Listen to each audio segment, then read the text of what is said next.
Racism, as we understand it in the United States, has been built on the idea of white supremacy and anti-Blackness. White people of European ancestry have experienced every other form of oppression, and without opportunities to heal from these experiences, their internalized oppression patterns are now playing out as racism. They are in the non-target role of racism relative to Black, Indigenous people of color. We assert that people are not their patterns and no group is their pattern. My name is Nancy Luna Jimenez, and I'm the founder and president of the Luna Jimenez Institute for Social Transformation. My mentor's mentor, Dr. Erica Sharover Marcusa, once asserted, to blame people for acting out the results of their oppression is itself an act of oppression. Imagine if I took a bat and I beat you to a pulp, and then I blamed you because you bled on my carpet. The beating is the oppression, the experience of hurt from the outside. And the way that we have externalized the hurt that is coming at us is the bleeding. It's the result of the oppression when we either don't have protections in place to prevent the beating and the oppression and need it to stop, and we don't have places to heal from the effects of that oppression. Two of the longest forms of oppression in our society have been sexism and anti-Jewish oppression.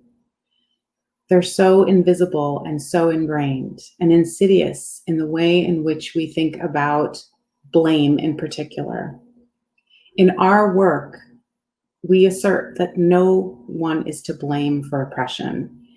And any time that we would be pulled to blame a group of people for acting out the results of their oppression, embedded in that is a long history of anti-Jewish oppression, where Jews have been blamed for the hurts, the functioning of society, the loss of economic gains, and generally oppression. And so we need to pay attention to a pull to find fault and blame and recognize that that is rooted in centuries, millennium of anti-Jewish oppression.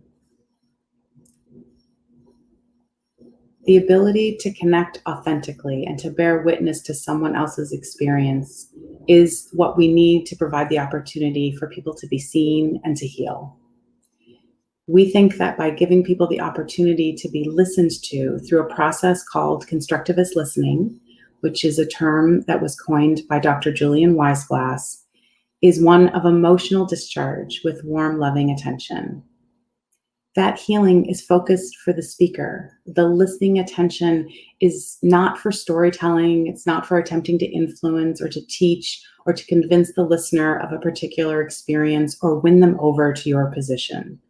All of those would be transactional intentions for speaking. The process of speaking in the constructivist listening framework is one that focuses on the speaker's experience and giving them the opportunity to release the hurts that have been left over by oppression, including heavy feelings of blame and self-blame and doubt and self-doubt. And through the discharge of these emotions, opportunities for new insights and connections to be made. Through the process of emotional healing, we can release these rigid, patterned ways of thinking and behaving that were set up as survival mechanisms in response to oppression that have protected us and in many times ensured our survival in the face of oppression, but that also target ourselves and others for destruction. All people are demeaned and devalued by oppression.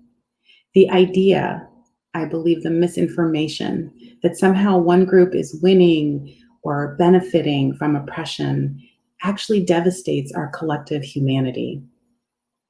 Systematically hurt people will oppress others. And systematically we can decide to heal.